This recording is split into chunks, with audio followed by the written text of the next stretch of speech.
Sarah Mitchell was the epitome of modern corporate success at 28. Young, ambitious, and relentlessly driven, she had already climbed to the position of senior marketing executive at one of Manhattan's most prestigious advertising firms. But her meteoric rise to success was about to collide with a lesson in humility she never saw coming, one that would shake the very foundation of her carefully constructed world. The sleek, glass and steel tower on Madison Avenue housed the offices of Barrett Ross Advertising, where Sarah had made her name as the agency's youngest rising star. Her corner office on the 32nd floor offered a commanding view of the city skyline, a daily reminder of the heights she had reached through sheer determination and an unwavering belief in her own superiority. Sarah's morning routine was a perfectly choreographed dance of efficiency. She would arrive at the office by 7 a.m. sharp, designer heels, clicking purposefully across the marble lobby, a premium coffee clutched in one manicured hand and her laptop bag in the other. The early morning quiet of the office was her domain, a time to review presentations and strategize before the chaos of the day began. Her reputation preceded her throughout the industry. She was known for her razor-sharp presentations, her ability to win over even the most demanding clients, and perhaps most notably, her uncompromising standards that often left junior employees in tears. Sarah didn't see it as cruelty. In her mind, she was simply demanding excellence, the same way she demanded it from herself. The walls of her office were adorned with industry awards and framed magazine features celebrating her achievements. 30. Under 30 in marketing, rising star in advertising, and women to watch. Accolades that Sarah had collected like trophies, each one reinforcing her belief that success was everything and weakness was simply not an option. Before we continue, if you support our veterans, subscribe to this channel to help us create more amazing stories. Now, let's continue. Sarah's team both feared and admired her. She had a way of dissecting presentations that could make even seasoned professionals question their abilities. Her feedback was always precise, often brutal, and delivered with the kind of cold efficiency that had become her trademark. If you can't handle the pressure here, she would say, there are plenty of other agencies looking for mediocre talent. The marketing campaigns she led were nothing short of revolutionary. She had a knack for identifying trends before they emerged, for understanding what consumers wanted before they knew they wanted it. Her latest campaign for a luxury car brand had not only exceeded all expectations, but had set new industry standards. For digital engagement, her success wasn't just professional, it was personal. Sarah had crafted an image of perfection that extended to every aspect of her life. Her apartment in the Upper East Side was a showcase of modern design. Her wardrobe was curated from the latest collections of top designers, and her social media presence was carefully managed to project an aura of effortless achievement. She had little patience for what she perceived as weakness or inefficiency. In meetings, she was known for her sharp interruptions and dismissive gestures when someone wasn't meeting her standards. "Time is money," she would say, "and I don't waste either." Her attitude had earned her numerous nicknames around the office. The Ice Queen, the Executioner, titles she secretly wore as badges of honor. From a young age, Sarah had been groomed for success. Her father, a prominent corporate lawyer, had instilled in her a ruthless drive to succeed, while her mother, a former beauty queen turned real estate mogul, had taught her the importance of maintaining a flawless image. Family dinners had been more like business meetings, where the day's achievements were discussed and analyzed with the same scrutiny as stock market reports. The pressure to succeed had shaped her into someone who saw the world in terms of winners and losers, and she was determined to always be on the winning side. She worked longer hours than anyone else, demanded perfection from herself and others, and never allowed herself to show any sign of vulnerability. In Sarah's world, compassion was a luxury she couldn't afford, and empathy was a weakness she refused to indulge. Her morning meetings were legendary for their intensity. Junior executives would prepare for hours, knowing that one misstep could result in a public dressing down that would be talked about for weeks.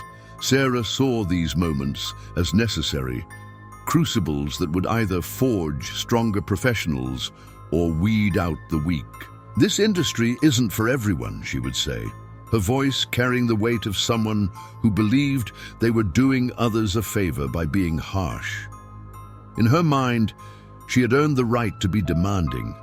She had sacrificed everything to get where she was: relationships, friendships, even the occasional holiday with family. Success had been her only companion, and she had embraced it fully, letting it shape her into someone who saw the world as a battlefield where only the strongest survived. Little did Sarah know that her carefully constructed world was about to be challenged in a way she never expected, by someone who would make her question everything she thought she knew about strength, success, and what it truly means to be powerful. Her encounter with a quiet yet commanding presence would soon teach her that true strength often comes in forms she had never bothered to recognize or respect. The day that would change everything started like any other at Barrett Ross. Sarah sat at her glass desk, scrolling through emails on her dual monitors, while occasionally glancing at the real-time analytics dashboard she kept open at all times. The morning sun cast long shadows across her minimalist office, highlighting the sharp angles of her designer furniture and the meticulously arranged awards on her shelves. Her team was preparing for a crucial presentation to Land Rover, a potential client that would cement the agency's position as the go-to firm for luxury automotive brands. Sarah had spent weeks orchestrating every detail, ensuring that each slide, each data point, each creative element aligned perfectly with her vision. The pressure was intense, but pressure was where Sarah thrived. She had just finished reviewing the latest version of the presentation when her assistant, Jessica, knocked tentatively on her door. "Ms. Mitchell, the creative team is ready for the review meeting." Sarah checked her Cartier watch, 9:15 a.m. She had exactly 45 minutes to tear apart their work and demand the excellence she expected. The conference room was already full when she entered, the tension palpable as junior executives straightened their postures and adjusted their notebooks. Sarah took her place at the head of the table, her presence commanding immediate attention. "Show me what you've got," she said, her tone already carrying a note of skepticism. Mark, a talented but nervous creative director, began the presentation. His hands trembled slightly as he clicked through the first few slides. Sarah's eyes narrowed as she spotted inconsistencies in the brand messaging. "Stop!" she commanded, her voice cutting through the air like a knife. "What exactly am I looking at here? This isn't the premium messaging we discussed. This looks like something from a second-rate dealership commercial." The room fell silent. As Mark attempted to explain his creative direction, Sarah held up her hand, silencing him mid-sentence. "Let me be clear," she said, standing up to pace the room. "We are pitching to Land Rover, not some local car lot. Everything, every single element needs to exude luxury, sophistication, and exclusivity. This," she gestured dismissively at the screen, "this is amateur hour." She continued her critique, systematically dismantling weeks of work in minutes. Junior team members visibly wilted under her harsh assessment, but Sarah felt no remorse. In her mind, she was doing them a favor, teaching them the hard lessons they needed to learn to survive in this cutthroat industry. After the meeting, Sarah returned to her office, satisfied with having maintained her standards. Through the glass walls, she could see her team regrouping, their shoulders hunched as they discussed how to implement her demanding changes. She saw their distress as a necessary part of the process. The weak would fall away, and the strong would emerge better. for having endured her exacting standards. The afternoon brought a series of client calls, each one handled with Sarah's trademark precision and authority. She navigated complex negotiations with ease, her voice never wavering as she pushed for better terms, bigger budgets, and tighter deadlines. Each successful call reinforced her belief in her methods, her conviction that perfection was the only acceptable standard. Between calls, she found time to send out a company-wide email about the upcoming charity gala, an annual event where Barrett and Ross showcased their commitment to corporate social responsibility. Sarah viewed these events as necessary obligations, opportunities to network and maintain the agency's image rather than genuine charitable endeavors. She had already selected her outfit, a custom-made Valentino gown that cost more than some of her junior employees made in a month. As evening approached, Sarah prepared for her regular dinner meeting with the agency's partners at Le Bernardin. These dinners were where real decisions were made, where strategies were formed, and where her influence could be most effectively wielded.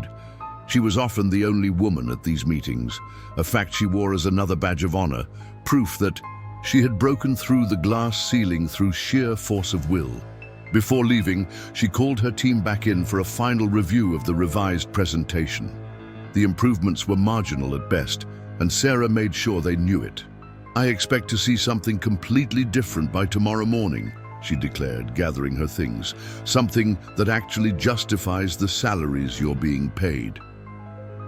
As she rode the elevator down to the lobby, Sarah checked her reflection in the mirrored walls, adjusting her perfectly styled hair and straightening her Chanel blazer. The security guard nodded respectfully as she passed through the lobby, her heels echoing against the marble floor. Outside, her driver was already waiting with the door of her black Mercedes S-Class held open. The city lights were beginning to twinkle as her car glided through the Manhattan streets. Sarah used this time to check her social media presence, ensuring her latest posts about leadership and success were gathering the engagement numbers she expected. Her personal brand was as carefully curated as any campaign she had ever created for a client. Little did she know that tomorrow would bring an encounter that would challenge everything she thought she knew about success, power, and respect. Her carefully constructed world of corporate dominance was about to collide with a very different kind of strength, one that couldn't be measured in market shares or profit margins. The following morning brought with it an unexpected disruption to Sarah's meticulously planned schedule.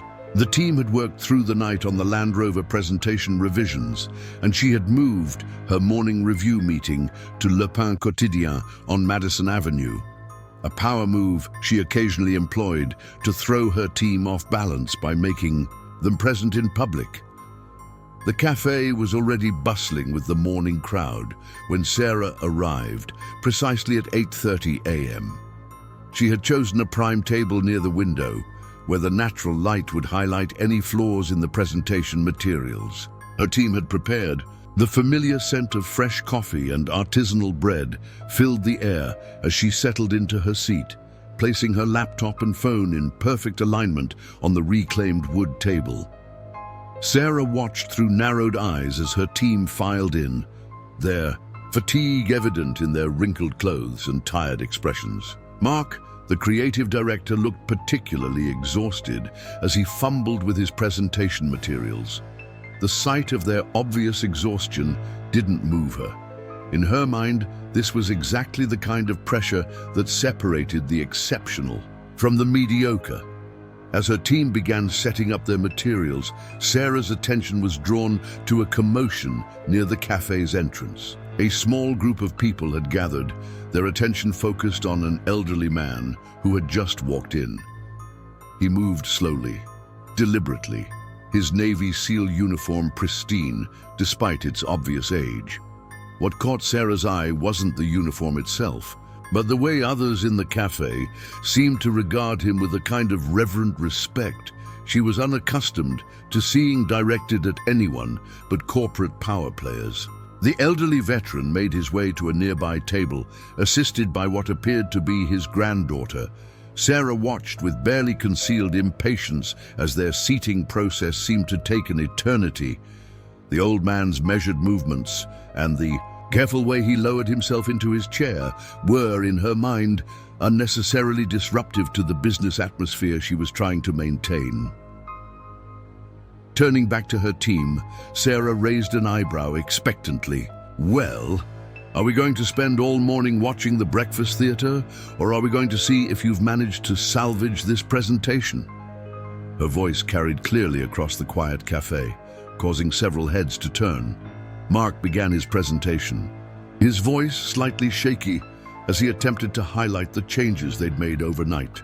However, Sarah found herself increasingly irritated by the background noise, the gentle conversations, the clinking of cutlery, and particularly the slow, measured voice of the veteran at the nearby table as he spoke with his granddaughter. About his service years, the veteran's voice grew slightly louder as he recounted a story about his time in service, and Sarah felt her patience snap. Without warning, she turned in her chair, her voice sharp and cutting. "Excuse me," she called out, her tone dripping with condescension, "but some of us are trying to conduct actual business here. Perhaps you could take your war stories somewhere more appropriate?" The cafe fell silent. The veteran's granddaughter's face flushed with anger, but before she could respond, the old man placed a weathered hand on her arm. His eyes, clear and steady, met Sarah's with an intensity that momentarily caught her off guard. There was something in his gaze, not anger, not hurt, but a kind of quiet strength that made her designer armor feel suddenly flimsy.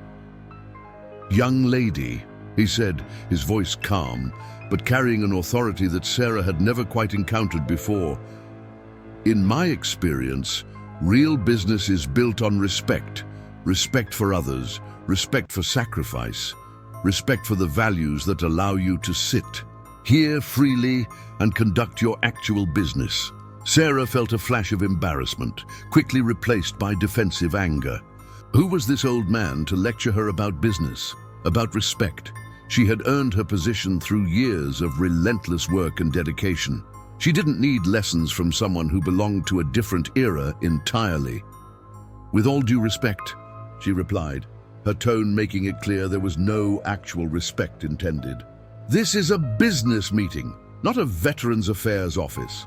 Some of us have real deadlines and client expectations to meet." She gestured dismissively at her team, who sat frozen in their seats, mortified by the unfolding scene. The veteran's response was unexpected. He smiled, not a mocking smile, but one filled with a kind of patience that made Sarah feel suddenly very young and very small. "Deadlines," he said softly. "I've faced a few of those myself. The kind where lives hung in the balance, where every second counted, where failure meant something far more permanent than a lost client." The quiet power in his words seemed to fill the entire cafe. Sarah found herself unable to form a response, her usual sharp retorts dying in her throat. For the first time in years, she felt genuinely unsure of herself, her carefully constructed facade of corporate authority cracking ever so slightly under the weight of the veteran's quiet dignity.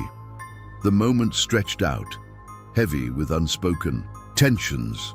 Sarah's team sat in uncomfortable silence, the presentation forgotten. The other cafe patrons watched with a mixture of disapproval and curiosity.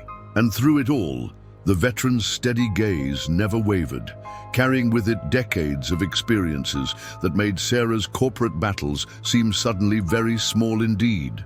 The tension in the cafe hung thick in the air as Sarah struggled to regain her composure. Her face flushed with a mixture of anger and embarrassment. She turned back to her team, determined to proceed with the meeting as if nothing had happened.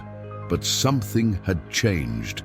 The dynamic in the room had shifted palpably, and she could feel it in the way her team now looked at her, their eyes carrying a new kind of judgment she wasn't accustomed to facing. "Continue with the presentation," she commanded, her voice slightly less steady than usual. Mark fumbled with his papers, clearly thrown off balance by the confrontation they had just witnessed. The slides he showed seemed somehow less important. Now, the carefully crafted taglines and meticulously designed graphics feeling hollow in the wake of the veteran's words. But Sarah couldn't focus. Despite her best efforts to maintain her professional demeanor, she found her attention repeatedly drawn to the veteran's table.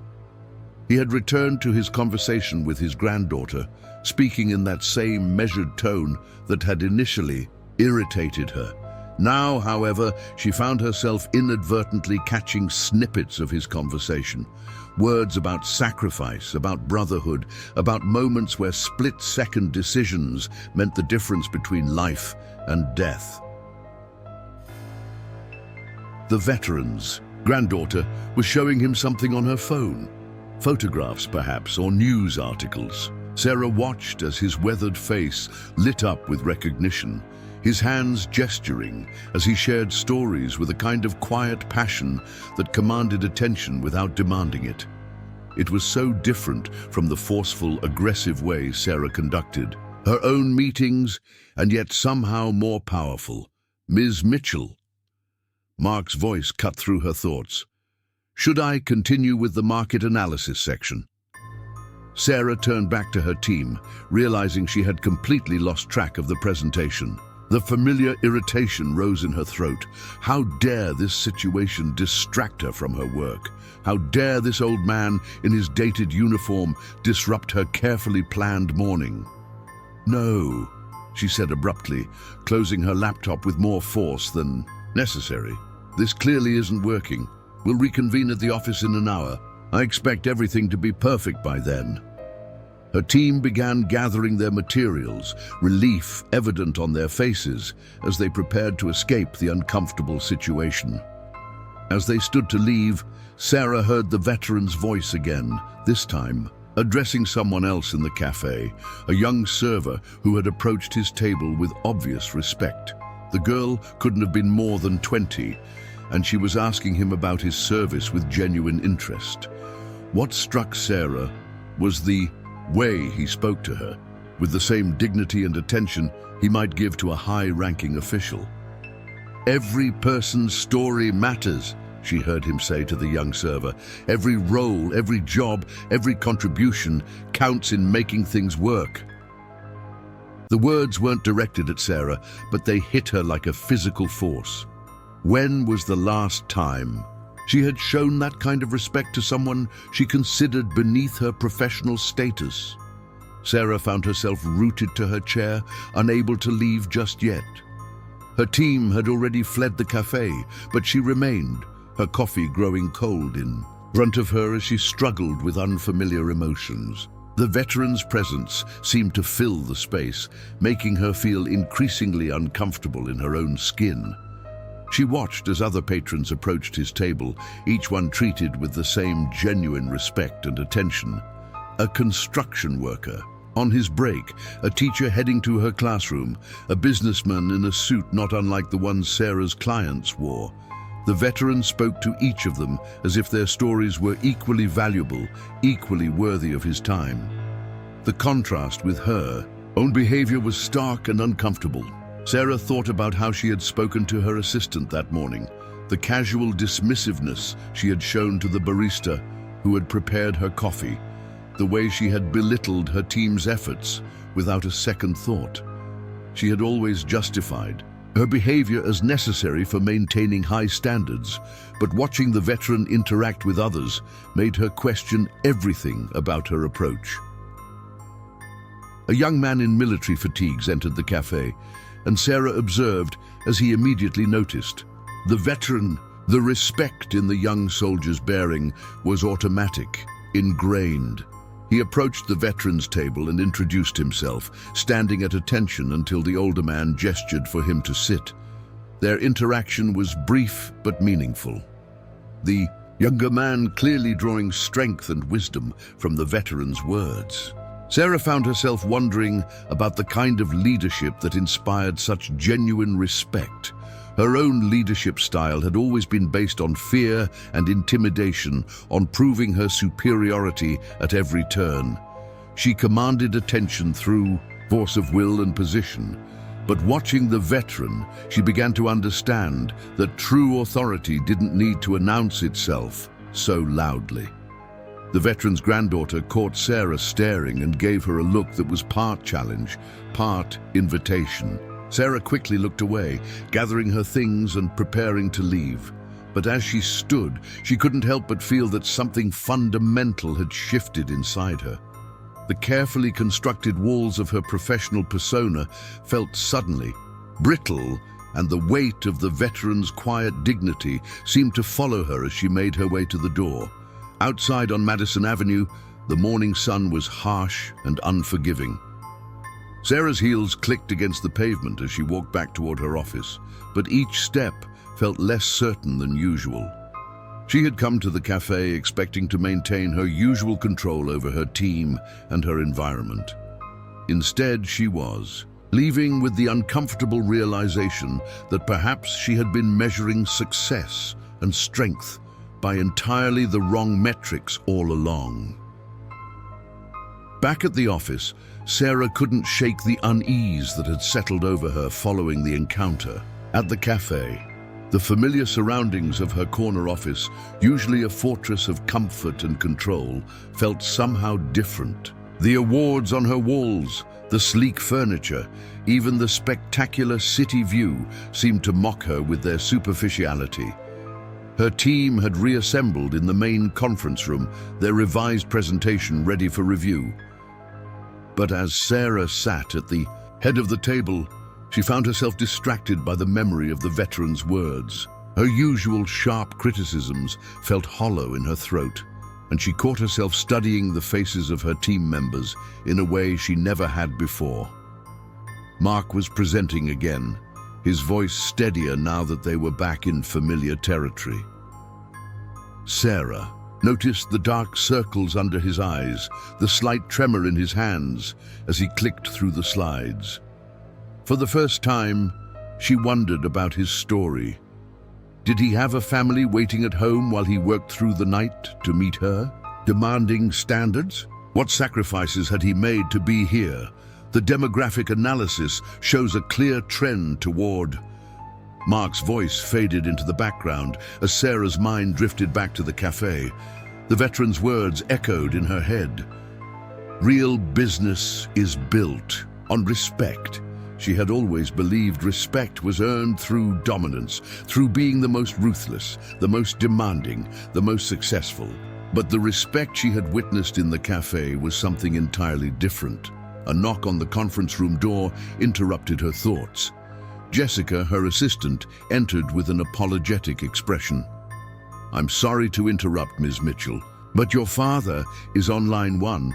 He says it's urgent." Sarah nodded curtly, grateful for the excuse to escape the meeting that she couldn't seem to focus on anyway.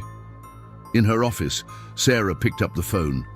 Her father's voice came through as commanding as ever. "Sarah, I just got off the phone with Richard Barrett. He tells me you're handling the Land Rover pitch." There was a pause, and Sarah could practically hear her father's disapproving frown. He also mentioned some concerns about team morale. "Dad, Sarah began, but he cut her off. "You know how I feel about weakness in leadership, Sarah. If your team can't handle the pressure, that's their problem. This industry isn't for the faint of heart." The words were familiar. She had heard them countless times throughout her childhood, had internalized them, had built her entire professional philosophy around them. But today, they rang hollow. Sarah found herself thinking about the veteran's granddaughter, the way she had looked at her grandfather with genuine admiration, not fear. She thought about how different that was from the way she had always looked at her own father, with a mixture of respect and terror, always striving to meet impossible standards. "Actually, Dad," Sarah heard herself say, "I'm starting to think there might be different ways to measure strength." The words came out before she could stop them, and the silence on the other end of the line was deafening. Different ways? Her father's voice was sharp. "Don't tell me you're going soft, Sarah. I didn't raise you to—" "I have to go, Dad," Sarah interrupted, surprising herself. "I have a meeting." She hung up before he could respond, her heart pounding at her own audacity. In 15 years of working in the industry, she had never cut short a call with her father. Sarah stood and walked to the window, looking out at the city below. From 32 floors up, the people on the street looked tiny, insignificant. That's how she had always viewed them, as small players in her grand corporate game. But now she found herself thinking about their stories, their sacrifices, their own measures of success. Her computer pinged with a new email, the latest analytics report from the digital team. Usually, these numbers were her lifeblood, the concrete validation of her methods. But today, she found herself wondering about the people behind the metrics. How many of them had worked through the night like Mark? How many had sacrifices and stories that she had never bothered to learn? On her desk, a framed magazine cover featured her own face, stern, powerful, uncompromising. "The future of advertising," the headline declared. Sarah picked up the frame, studying her expression. She saw what everyone else saw: success, strength, determination. But now she also saw something else: isolation. The woman in the photo stood alone, separated from others by walls of her own making. The intercom buzzed. "Ms. Mitchell." Jessica's voice was tentative. "The team is waiting for your feedback on the presentation." Sarah continued staring at her photograph, thinking about the veteran's words about real deadlines, real pressure, real strength. She thought about the way he had commanded respect without demanding it, the way his presence had filled the cafe without overwhelming it. "Ms. Mitchell?" Jessica prompted again. Sarah put down the frame and pressed the intercom button. "Tell them—" She paused, choosing her words carefully. "Tell them to take an hour break, get some rest. We'll regroup after lunch." The words felt foreign in her mouth, but somehow right. Through the glass walls of her office, she could see her team's surprised reactions to the unexpected reprieve. Some looked confused, others relieved, but all of them seemed to sit a little straighter, as if a heavy weight had been temporarily lifted from their shoulders. Sarah sank back into her chair, her mind still wrestling with the morning's events. She had built her career on being unshakable, unstoppable, uncompromising. But for the first time, she was beginning to wonder if there might be strength in flexibility, power in compassion, success in respect, freely given rather than demanded. The afternoon sun cast long shadows across Sarah's office as she sat at her desk, absently scrolling through her emails without really reading them. The Land Rover presentation files waited unopened on her laptop, but her mind kept wandering back to the cafe, to the veteran's steady gaze and unwavering dignity. For the first time in years, she felt unsure of her next move. A soft knock on her door drew her attention. Jessica stood in the doorway, more hesitant than usual. "Ms. Mitchell, I have something I think you should see." She held out her tablet, open to a local news website. Sarah took it, her eyes widening as she read. The headline: "Decorated Navy SEAL Commander James Harrison to speak at Veterans Leadership Forum." The article was accompanied by a photograph. The same veteran from the cafe, but decades younger, standing with his team in combat gear.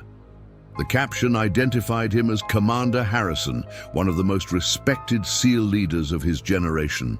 Sarah's throat tightened as she read about his distinguished career, the lives he had saved, the medals he had earned. "There's more," Jessica said quietly, scrolling down to show another article.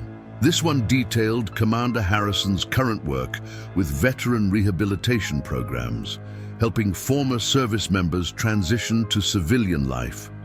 The veteran she had dismissed as an old man telling war stories was, in fact, still actively leading, still serving, still making a difference in people's lives. Sarah handed the tablet back to Jessica, her hands slightly unsteady.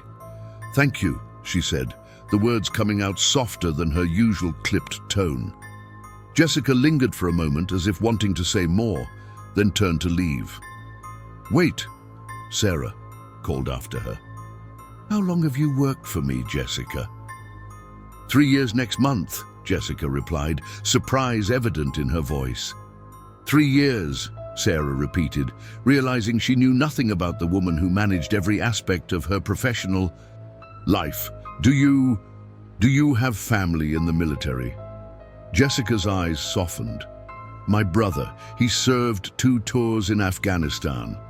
He's actually attending Commander Harrison's forum next week."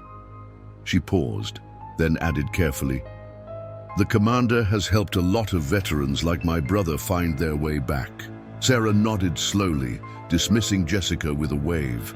Left alone, she turned to her computer and began researching Commander Harrison more thoroughly. The more she read, the more her earlier behavior at the cafe made her cringe. Stories of his, leadership during critical missions, accounts from those who had served under him, testimonials from veterans he had helped. Each piece of information felt like another crack in her carefully constructed worldview. One quote in particular caught her attention. In an interview about leadership, Harrison had said, "True strength isn't about having power over others. It's about having the wisdom to use your power to lift others up." Sarah thought about how she had wielded her own power. To intimidate, to control, to dominate. She had never once considered using it to lift anyone up. The afternoon wore on, and Sarah found herself unable to focus on her usual tasks. She watched through her office windows as her team worked on the Land Rover presentation, noticing things she had never paid attention to before. The way Mark brought coffee to the junior designers, the collaborative spirit as they shared ideas, the supportive gestures between colleagues, all things she had previously dismissed as unnecessary workplace socializing. At 5 o'clock, instead of calling for another review meeting, Sarah did something unprecedented. She walked out to the creative area where her team was working and simply observed them for a moment. The tension that usually accompanied her presence was still there, but something else was too, a genuine dedication to their work, a pride in what they were creating. "I've been thinking," she said, causing everyone to freeze in place, "about what makes a team strong." The words felt awkward in her mouth, unpracticed and vulnerable. Maybe we've been approaching this the wrong way, all of us." She saw confusion in their faces, uncertainty about where this unusual speech was going. "Tomorrow morning," she continued, "instead of another presentation review, I want to hear your ideas, your real ideas, not just what you think I want to hear." The silence in the room was deafening. Mark was the first to speak up. "Actually," he said, his voice gaining confidence as he went on, "we've been working on an alternative concept, something different from what we usually do. We didn't think you'd want to see it, but..." "Show me," Sarah said, and for the first time in her career, she pulled up a chair and sat with her team, not above them. As Mark and the others began sharing their original concept, something more authentic, more human than their usual polished corporate presentations, Sarah felt something shift inside her. She watched as her team came alive, their passion for their work shining through now that the fear of her judgment had been temporarily lifted. They weren't just presenting ideas. They were sharing pieces of themselves, their experiences, their understanding of what luxury and aspiration really meant to people. As the sun set over Manhattan, casting an orange glow through the office windows, Sarah realized that this moment, sitting with her team, truly listening for the first time, felt more powerful than any of her previous displays of authority. It was a small step, but something told her it was in the right direction. The following morning, Sarah found herself standing in front of Le Pain Quotidien once again. She had arrived early, her usual coffee order forgotten as she paced outside the cafe's entrance. Through the window, she could see Commander Harrison at the same table as yesterday, this time alone, with a newspaper spread out before him. Her heart raced as she pushed open the door, the familiar scent of fresh pastries and coffee doing nothing to calm her nerves. This was different from any client meeting, any board presentation, any challenge she had faced in her career. For the first time, she wasn't here to dominate or control. She was here to apologize. Commander Harrison looked up as she approached his table, his expression neutral but alert. Sarah noticed how his posture remained straight, military bearing evident even in this casual setting. Up close, she could see the subtle details she had missed yesterday. The combat ribbons on his uniform, the quiet dignity in his bearing, the depth of experience in his eyes. "Commander Harrison," she began, her voice lacking its usual commanding tone. I hope I'm not interrupting your morning." She gestured to the empty chair across from him. "May I?" He nodded, folding his newspaper carefully and setting it aside. "Of course," he replied, his voice carrying the same steady authority she remembered from yesterday, "though I must admit, I'm surprised to see you here." Sarah sat down, smoothing her skirt in a nervous gesture she hadn't made since her first job interview years ago. "I owe you an apology," she said, the words feeling foreign on her tongue. "My behavior yesterday was inexcusable. I showed a profound lack of respect, not just for you, but for everything you represent." Commander Harrison studied her for a moment, his gaze neither condemning nor forgiving. "Respect," he said finally, "is something we often talk about but rarely understand. In my experience, it's not about rank or position or achievement. It's about recognizing the inherent dignity in every person we meet." Sarah felt the weight of his words. "I've been doing some research," she admitted, "about your service, your leadership, your work with veterans. I thought I knew what strength looked like, what leadership meant. But I'm beginning to realize I've been measuring it all wrong." The commander leaned back slightly, his eyes never leaving her face. "Tell me, Ms. Mitchell, what do you think strength is?" The question caught her off guard. In the past, her answer would have been immediate. Strength was power, success, control. But now, sitting across from this man who had led troops into battle, who had made decisions that meant life or death, her usual definitions seemed shallow. "I thought strength was about being the most powerful person in the room," she said slowly, choosing her words carefully. "About never showing weakness, never admitting mistakes, never letting anyone see you vulnerable. But watching you yesterday..." She paused, gathering her thoughts. "The way you handled my disrespect, the way you spoke to everyone in the cafe. No, there was more strength in your quiet dignity than in all my years of trying to prove how tough I am." Commander Harrison nodded slowly. "You know, in SEAL training we had a saying, the loudest person in the room is usually the weakest. True strength, real leadership, it's not about making yourself look big by making others feel small. It's about lifting others up, even when they've knocked you down." Sarah thought about her team, about all the times she had used her position to diminish them, to assert her dominance. "How do you do it?" she asked. "How do you lead without fear, without intimidation?" "By understanding that leadership isn't about you," he replied. "It's about service. Every person under my command, every veteran I work with now, they're not there to make me look good. I'm there to help them succeed, to help them find their own strength." A server approached their table, and Sarah watched as Commander Harrison paused their conversation to thank her by name, asking about her studies. He remembered her from yesterday. The genuine interest he showed in this brief interaction spoke volumes about his character. "You know," he continued after the server left, "yesterday when you interrupted my conversation, I wasn't just telling war stories. I was sharing experiences about leadership with my granddaughter. She's starting her first management position, and she's afraid of not being taken seriously." Sarah felt a fresh wave of shame, remembering her dismissive attitude. What did you tell her? I told her that true authority doesn't come from making people fear you. It comes from earning their trust, their respect, not through force, but through genuine care for their well-being. He paused, looking at Sarah intently. The same way you came here this morning, choosing to face your mistakes head-on. That takes a different kind of strength. Sarah sat in silence for a moment, letting his words sink in. Outside the cafe window, Manhattan was coming to life. People rushing to their offices, focused on their own versions of success.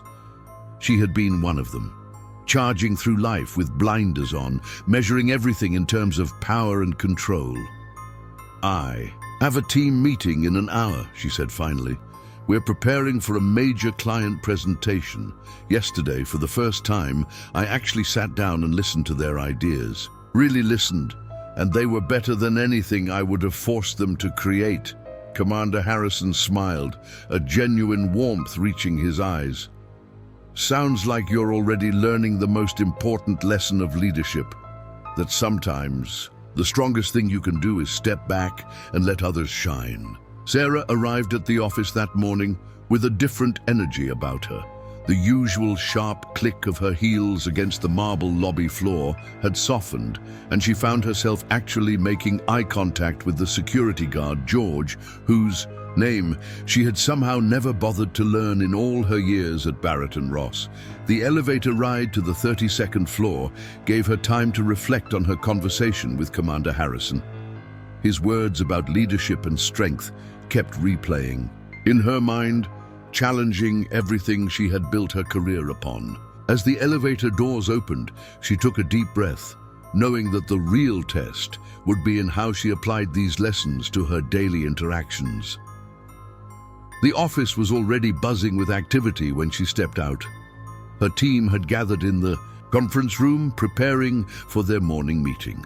Through the glass walls, she could see them arranging presentations and setting up laptops, their movements carrying the familiar tension she had always interpreted as respect, but now recognized as fear. "Good morning," she said as she entered the room, noting how everyone immediately stiffened. The habit of fear, she realized, wouldn't be broken overnight. "Before we begin, I want to share something with you." She remained standing but deliberately moved away from her usual position at the head of the table. "Yesterday, I met someone who taught me an important lesson about leadership and strength," she continued, her voice softer than usual. "And it made me realize that I've been approaching our work, our relationship, all wrong." She could see the confusion on their faces, the uncertainty about how to react to this unexpected vulnerability from their usually steely boss. Mark, who had been arranging his presentation materials, looked up with a mixture of curiosity and apprehension. Sarah met his gaze directly, not with her usual intimidating stare, but with genuine openness. "I've spent years believing that strength meant never showing weakness, never admitting mistakes, never letting anyone question my decisions. But I was wrong." The silence in the room was profound. Sarah could feel the weight of years of aggressive leadership hanging between them, but she pressed on.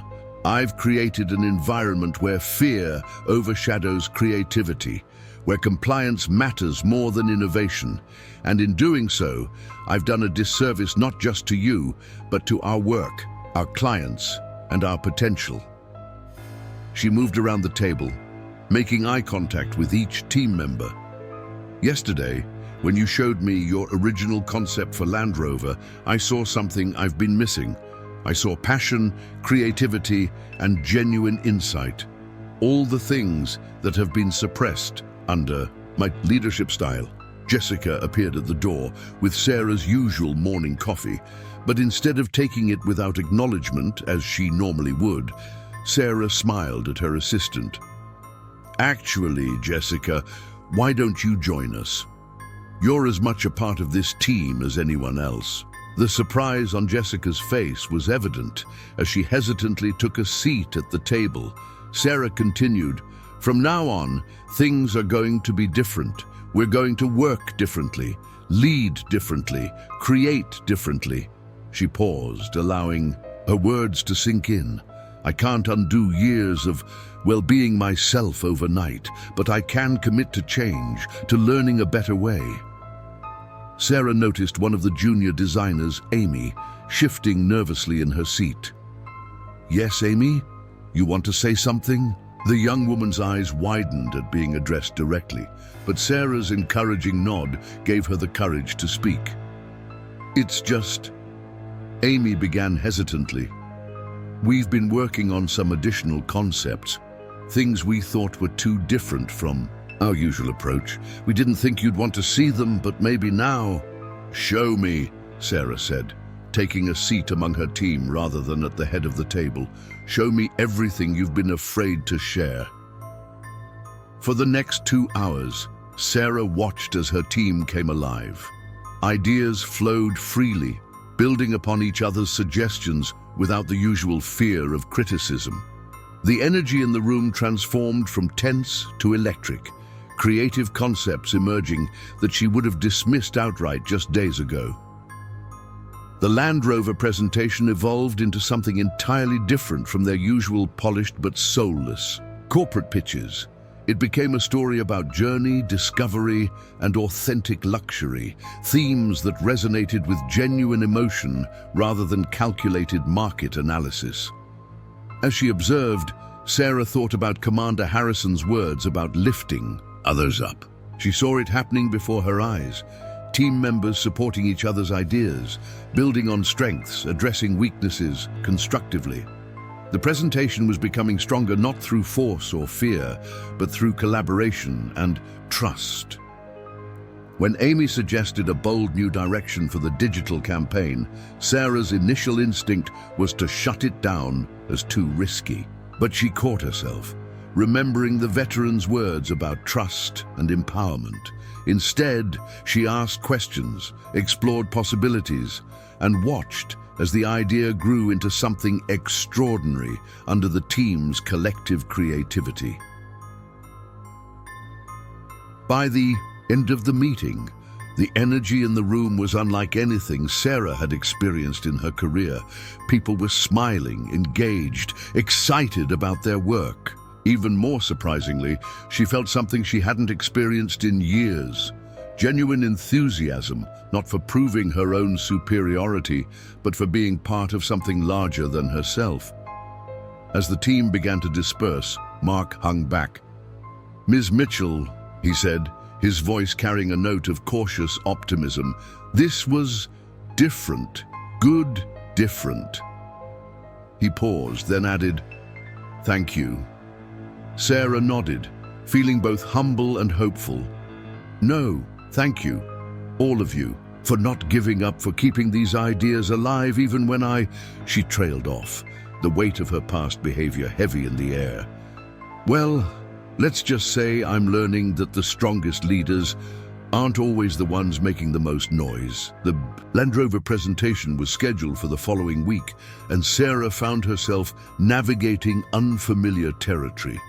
Instead of micromanaging every detail, she made a conscious effort to step back and trust her team. The change wasn't easy.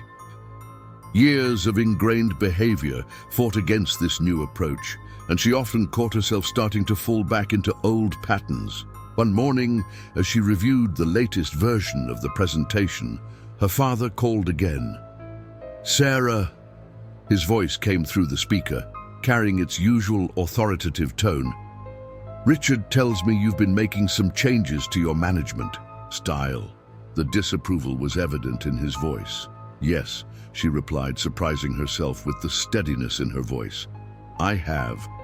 He says you're letting your team take the lead on the Land Rover pitch, that you're being..." He paused, as if the word left a bad taste in his mouth. "Collaborative. This isn't what I taught you, Sarah. This isn't how you got to where you are." Sarah looked out her office window, watching her team working together in the creative space. Mark was reviewing concepts with Amy, their interaction marked by enthusiasm rather than fear. Jessica was fully integrated into the group now, her administrative expertise proving invaluable to the project's organization.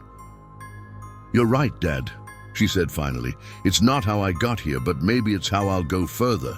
She could hear her father's sharp intake of breath, preparing for one of his lectures about strength and leadership, but she continued before he could start. "I met someone who taught me that true strength isn't about dominance. It's about lifting others up." "This sounds like weakness talking," her father replied sharply. "You're letting emotions cloud your judgment. This isn't how I raised you." Sarah thought about Commander Harrison, about the quiet power he possessed, about the respect he commanded not through fear, but through genuine leadership. "Maybe," she said softly, "it's time for me to learn some new lessons." The silence on the other end of the line was deafening. Finally, her father spoke, his voice cold. "Don't come crying to me when this new approach fails, when your team walks all over you, when you lose your edge, when—" "Goodbye, Dad," Sarah interrupted, ending the call. Her hand trembled slightly as she put down the phone, but she felt lighter, freer. For the first time in her career, she had chosen her own path, her own definition of strength. The days leading up to the presentation were transformative. Sarah watched as her team flourished under the new dynamic. Ideas flowed freely, creativity soared, and the quality of work exceeded anything they had produced under her previous leadership style. But more than that, she saw people growing, taking ownership, supporting each other in ways she had never allowed before. One afternoon, she overheard Amy consoling a junior designer who was struggling with a particular aspect of the campaign. Instead of the harsh criticism that had been the norm under Sarah's old regime, Amy offered support, guidance, and encouragement. The scene reminded her of Commander Harrison's interaction with the young server at the cafe. The same genuine interest in another person's growth and well-being. The morning of the presentation arrived, and Sarah found herself in an unusual position. Instead of taking center stage as she always had, she chose to let her team lead.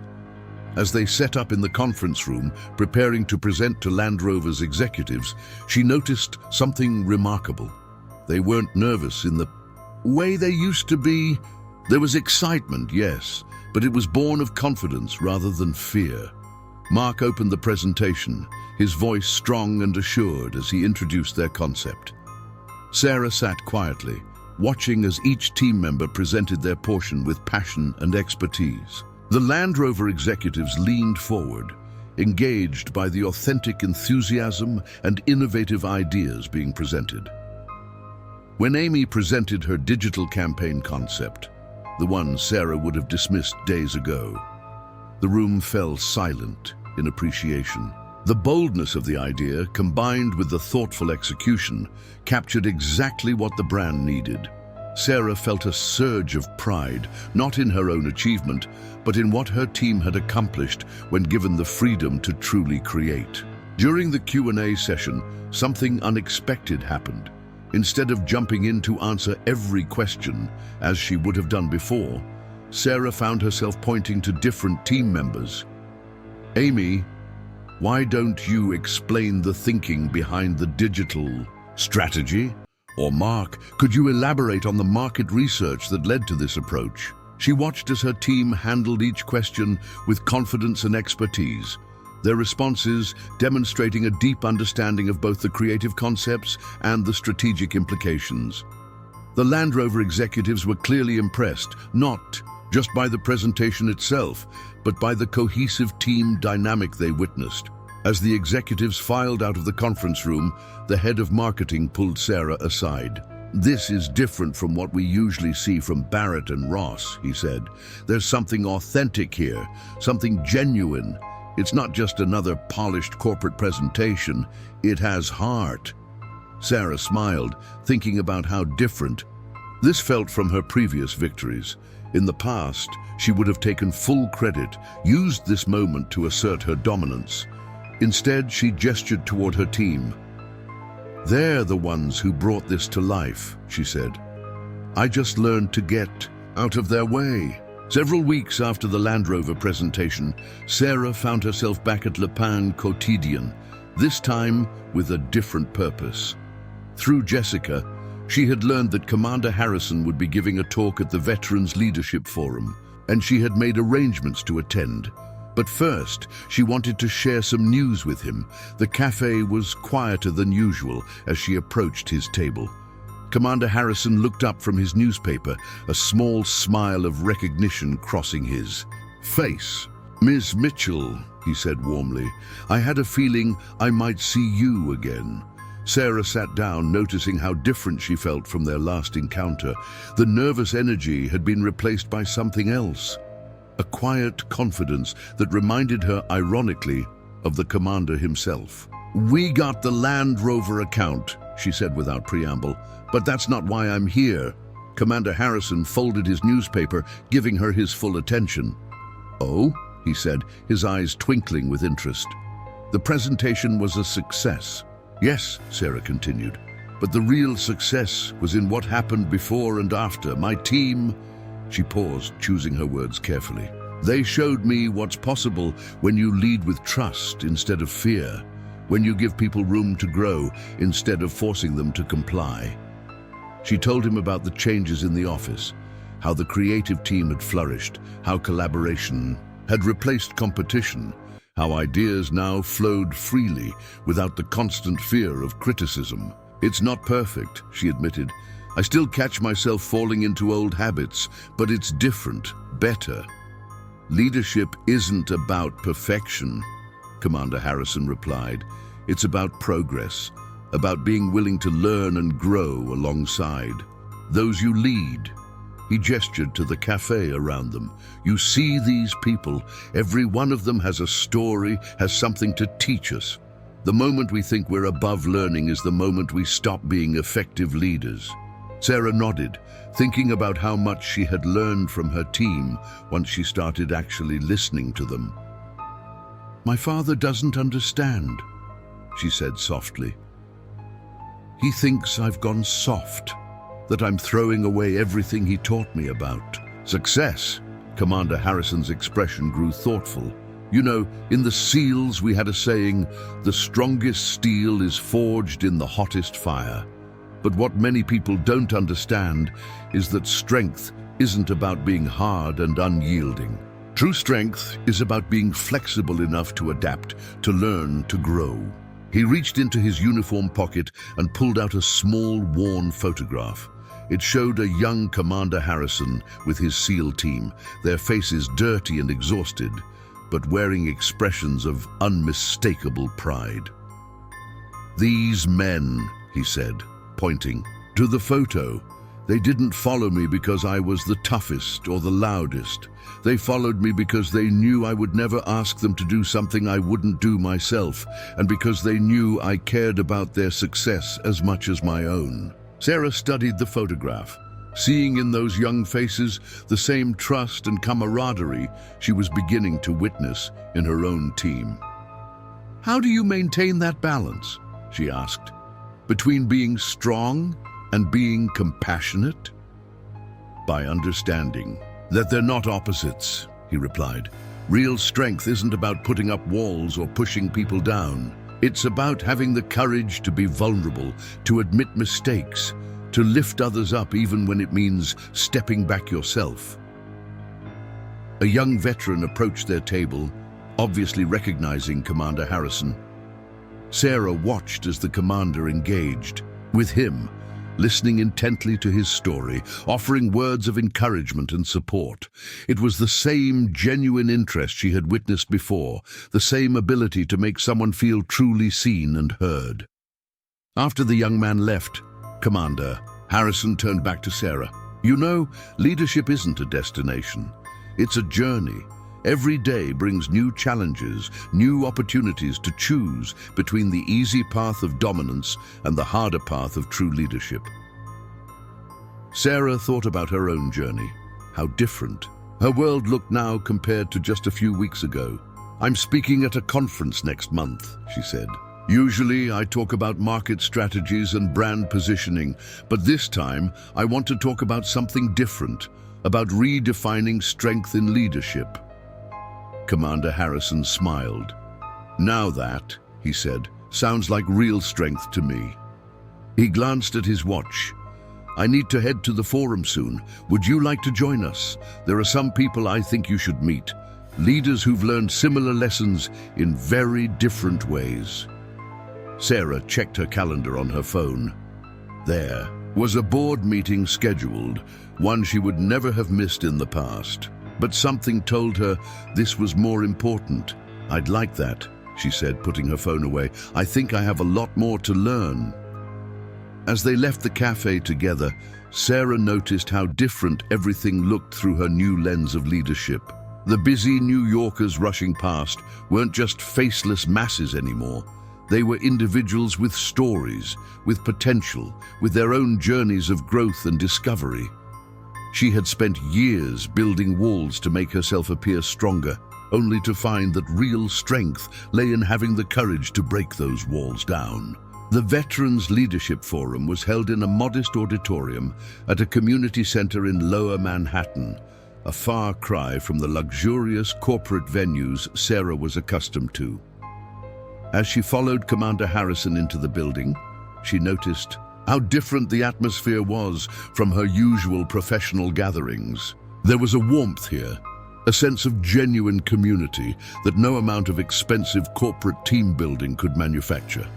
The audience was diverse, veterans of different ages and backgrounds, family members, community leaders, and a few corporate representatives like herself. Sarah found a seat near the middle of the room, watching as Commander Harrison made his way to the stage. He moved with the same quiet dignity she had first noticed in the cafe, but here, surrounded by fellow veterans, there was an additional layer of connection, of shared understanding. "Leadership," Commander Harrison began, his voice carrying clearly through the room, "isn't about having the corner office or the biggest title. It's about service." His eyes swept across the audience, momentarily meeting Sarah's. "It's about understanding that your strength isn't measured by how many people fear you, but by how many people you help become stronger." Sarah found herself taking notes, not on her phone as she usually would, but in a small notebook she had brought. Something about this environment called for a more personal, less corporate approach. As Commander Harrison shared stories from his military service, she began to see parallels with her own professional experiences, though from a completely different perspective. He spoke about a particularly challenging mission where his team had faced seemingly impossible odds. "The easy thing would have been to assert my authority, to demand compliance," he said. "But real leadership meant listening to my team, trusting their expertise, and working together to find a solution. Sometimes the strongest thing a leader can do is admit they don't have all the answers." Sarah thought about her own team back at the office, about how their creativity and innovation had flourished once she stopped trying to control every aspect of their work. She thought about the Land Rover presentation and how much more powerful it had been when she allowed her team's authentic voices to shine through. After Commander Harrison's talk, other veterans shared their stories. A young woman spoke about transitioning from military leadership to corporate management and how she had struggled to find the right balance. "In the military, we learned that true strength comes from unity, from lifting each other up," she said. "But in the corporate world, I found people mistaking aggression for leadership, dominance for strength." During the break, Commander Harrison introduced Sarah to some of the other speakers. She met John, a former Marine who now ran a successful construction company, and Maria, an Air Force veteran who had become a respected community organizer. Each of them had their own stories of learning and unlearning different types of leadership. "The hardest part," Maria told her over coffee, "was realizing that everything I thought I knew about power and authority needed to be reconsidered. Real leadership isn't about having power over people. It's about having the power to help people discover their own strength." As the afternoon sessions began, Sarah found herself deeply engaged in discussions about different leadership styles and approaches. She shared her own recent experiences, speaking honestly about her transformation from a fear-based leader to someone striving to build trust and collaboration. "It's not easy," she admitted to the group. "I spent years building this image of strength through intimidation. Changing that, showing vulnerability, admitting I don't have all the answers. It goes against everything I was taught about success." Commander Harrison, who had been listening quietly, spoke up. "But that's exactly what makes it a demonstration of real strength," he said. "It takes more courage to admit our mistakes and change our course than to continue down a familiar path we know isn't right." As the forum drew to a close, participants gathered in small groups, sharing contact information and making plans to stay connected. Sarah found herself exchanging numbers with several veterans who had offered to share their insights about leadership and transformation. Before leaving, Commander Harrison pulled her aside. "You know," he said, "when you first interrupted my conversation in that cafe, I saw someone who had confused power with strength. But watching you today, listening to you share your journey of change, that's real power. The power to grow, to learn, to become better." Sarah felt a warmth in her chest that had nothing to do with pride or achievement. "I have a long way to go," she admitted. "We all do," he replied with a smile. "That's the point. Leadership isn't a destination. It's a continuous journey of growth and learning. The moment we think we've arrived is the moment we stop being effective leaders." As Sarah left the community center, stepping back into the busy Manhattan streets, she felt fundamentally different from the person who had walked into Le Pain Quotidien just weeks ago. The city's endless rush of activity was the same, but her perspective had shifted. Where she once saw competitors and obstacles, she now saw opportunities for connection and growth. Her phone buzzed with messages from the office, updates about ongoing projects, questions about upcoming presentations, the usual stream of corporate demands. But instead of feeling the familiar surge of stress and need for control, she felt a new kind of confidence, not the brittle, aggressive confidence of her past, but something more sustainable, more authentic. She thought about Commander Harrison's words about continuous learning and growth. The journey ahead wouldn't be easy. Old habits die hard, and the corporate world's expectations wouldn't change overnight. But for the first time in her career, she felt like she was moving in the right direction, guided by a new understanding of what true strength and leadership really meant.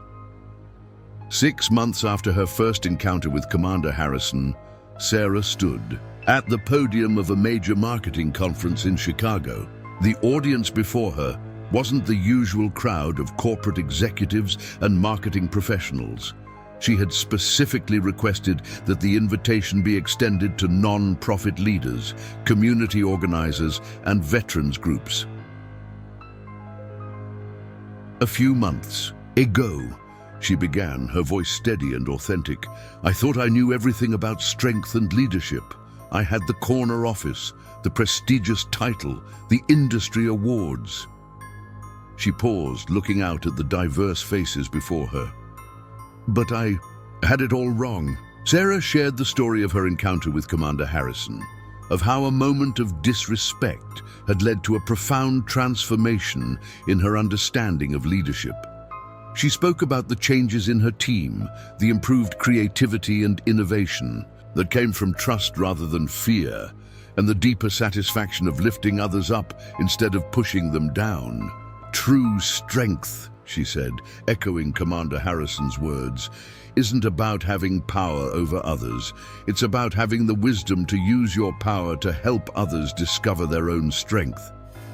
She saw heads nodding in the audience, saw people leaning forward in their seats. The changes at Barrett and Ross had been remarkable. Under Sarah's new leadership style, the agency had not only retained the Land Rover account, but had attracted several other major clients who were drawn to their more authentic, collaborative approach.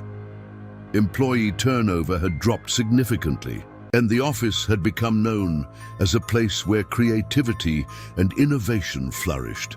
Mark had been promoted to creative director, his natural leadership abilities emerging once the shadow of fear had been lifted. Amy's digital campaign concepts had revolutionized their approach to social media marketing, earning industry recognition and inspiring a new generation of creators. Even Jessica had grown into a role that combined administrative excellence with team leadership. After her speech, as people gathered around to share their own stories and experiences, Sarah noticed a familiar face in the crowd. Her father stood at the back of the room, his expression unreadable. She excused herself from the group and walked over to him. "That was different," he said, his voice carrying a note of uncertainty rather than his usual criticism. "Not what I expected." Sarah smiled softly. "I'd learned from someone who knew more about real leadership than we ever did, Dad. Someone who showed me that true strength isn't about domination. It's about elevation." Her father was quiet for a moment, studying the energy in the room. The genuine connections being formed, the authentic exchanges taking place. "Your numbers at the agency," he said finally. "They're better than ever." "They are," Sarah agreed, "but that's not how I measure success anymore. Look around this room. Dad, see how people are connecting, sharing, growing? That's success. That's leadership." Later that evening, Sarah received a text message from Commander Harrison. "Heard you spoke at the conference today. Keep spreading the message. Real strength ripples outward, lifting others as it goes." She thought about how far she'd come from that morning in the cafe.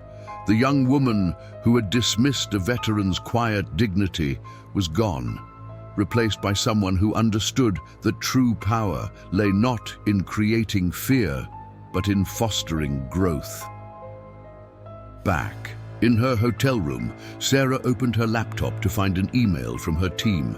They had landed another major account, but what struck her wasn't the success itself. It was the way they had achieved it. The presentation had been a collaborative effort, with each team member contributing their unique strengths and perspectives. The next morning, before heading to the airport, Sarah stopped at a local cafe. As she waited for her coffee, she noticed a young manager harshly criticizing a barista, using the same tone and tactics she had once employed. Without hesitation, she approached them. "You know," she said gently, "I used to lead like that too. But let me tell you about a different kind of strength I learned from a Navy SEAL commander." As she shared her story with the young manager, Sarah saw the same transformation beginning that she had experienced months ago. The gradual recognition that true leadership wasn't about breaking people down, but about building them up.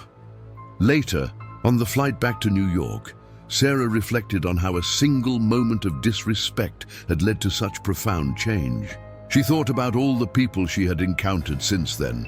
Veterans, business leaders, young managers just starting their careers, and how sharing her story of transformation had helped them begin their own journeys toward authentic leadership. Her phone contained dozens of messages from conference attendees, each sharing how her words had resonated with their own experiences or inspired them to reconsider their approach to leadership. But the message that meant the most was a simple one from Commander Harrison. "You've learned the greatest lesson of all. That true strength lies not in the power to command, but in the wisdom to serve." As the plane descended toward Manhattan, Sarah looked out at the city she had once seen as a battlefield to conquer. Now she saw it differently, as a community of people, each with their own stories, their own potential, their own capacity for growth and leadership. She had learned that real strength wasn't about standing above others, but about helping them rise. And in that understanding, she had found a power far greater than anything she had known before. The lessons Sarah learned from Commander Harrison continued to ripple outward, touching lives far beyond the confines of Barrett and Ross. 1 year after their first encounter, She found herself implementing changes that would have seemed impossible in her previous life. The agency had transformed from a high-pressure environment driven by fear and competition into a collaborative space where creativity and innovation thrived. Her new approach to leadership had attracted attention throughout the industry. Other agencies began sending their executives to observe Barrett and Ross's methodology, curious about how they maintained such high performance while fostering a positive work environment. Sarah welcomed them all, sharing openly about her transformation and the lessons she had learned about true strength. One morning, as she walked through the office, she overheard Mark mentoring a junior designer using the same patient, supportive approach Commander Harrison had shown her. The sight brought a smile to her face as she realized how the change in leadership style had created a cascade effect throughout the organization. The agency's reputation had evolved as well. While they were still known for excellence, they had become equally recognized for their humanitarian work. Sarah had established a pro bono division dedicated to helping veterans organizations and other non-profits develop their fee meetings at Le Pain Quotidien. "You've created something remarkable," Sarah shook her head modestly. "I just passed on what you taught me." The real change happened when people felt free to be their best selves, not their most fearful ones. The cafe had become a special place for Sarah. She often found herself observing the interactions around her, noticing the small moments of kindness or tension, occasionally stepping in to share her story when she saw someone struggling with the same issues of power and leadership she had once faced. Her father had come around too, albeit slowly.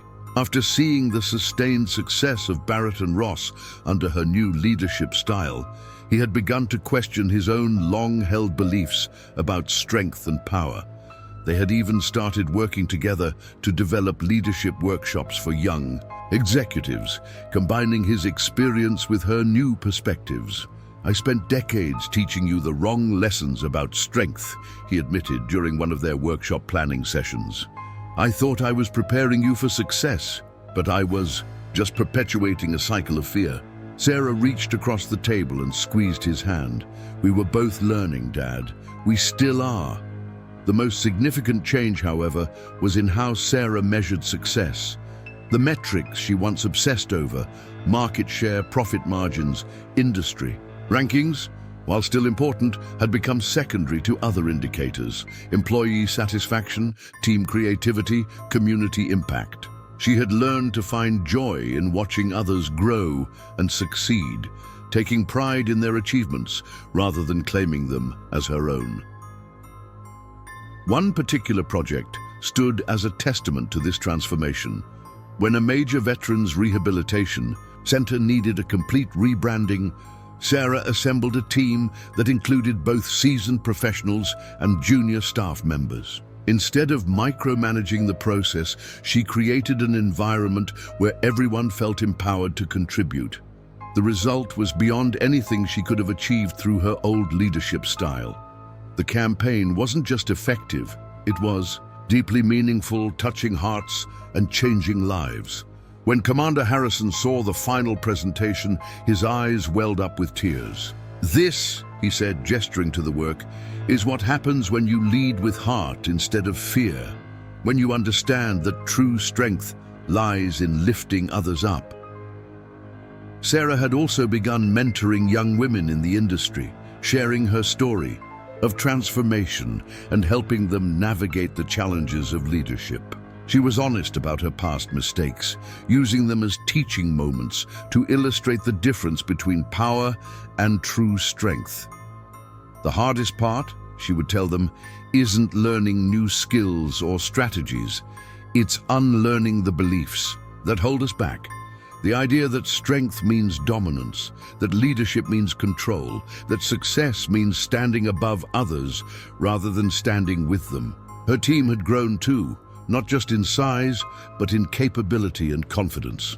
The creative department, once ruled by fear of criticism, had become a hub of innovation where new ideas were welcomed and failure was seen as a step toward growth. The office culture had shifted from competition to collaboration, from fear to trust. Even the physical space had transformed. The imposing corner office that had once symbolized her power now served as a collaborative space where teams could meet and share ideas. Sarah had moved to a smaller office among her team members, a change that symbolized her new understanding of leadership. As she looked toward the future, Sarah felt a deep sense of purpose. The journey Commander Harrison had started her on that morning in the cafe had become more than just a personal transformation. It had become a mission to change how leadership was understood and practiced in the corporate world. Remember, Commander Harrison had told her recently, "True strength isn't just about changing yourself, it's about creating an environment where others can discover their own strength. That's the real measure of leadership." And in that truth, Sarah had found her calling. She wasn't just running an agency anymore. She was building a legacy of authentic leadership, one that would continue to ripple outward, touching lives and transforming understanding of what it truly means to be strong.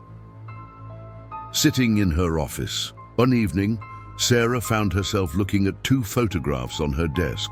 The first was from her early days at Barrett Ross. She stood alone, rigid and powerful, every inch the corporate executive she had thought she needed to be. The second was more recent, a group shot of her entire team at a community service event, everyone's smiles genuine, Commander Harrison standing proudly among them. The contrast between these images told the story of her transformation better than words ever could. The solitary figure of power had become part of something larger, something more meaningful. Her strength no longer came from standing above others, but from helping them rise. Commander Harrison's lessons had extended far beyond that first encounter in the cafe. They had reshaped not just her understanding of leadership, but the very culture of corporate America. Barrett Ross had become a model for other organizations, proving that compassionate leadership could drive both success and positive change. Sarah picked up a letter on her desk, an invitation to speak at the Naval Academy about leadership in the modern world. As she read it, she smiled, thinking about how far she had come from the woman who had once disrespected a Navy SEAL in uniform. Her phone buzzed with a message from Commander Harrison. "Coffee tomorrow, same place." Some traditions never changed, and their regular meetings at Le Pain Quotidien had become a cherished part of her life. She typed back a quick yes and gathered her things to leave for the day. As she walked through the office, she saw her team still working collaboratively on a new project. They didn't stay late out of fear anymore, but out of genuine passion for their work and support for each other. The security guard, George, smiled warmly as she passed through the lobby. "Have a good evening, Sarah," he called out, and she smiled back, remembering how she had once barely acknowledged his existence. Outside, the Manhattan evening was settling in, the city lights beginning to twinkle. Sarah paused for a moment, taking it all in. The same streets she had once seen as a battlefield now felt like a community, filled with countless opportunities to lift others up, to share the lessons she had learned about true strength and authentic leadership. She had discovered that real power wasn't about making others feel small. It was about helping them discover their own greatness. And in that discovery, she had found something far more valuable than corporate success. She had found purpose. As she headed home, Sarah thought about all the lives touched by her transformation, all the ripples of change that had started with one humbling moment in a cafe. Commander Harrison had taught her that true strength wasn't about being the most powerful person in the room. It was about using whatever power you had to make the room and the world a better place for everyone.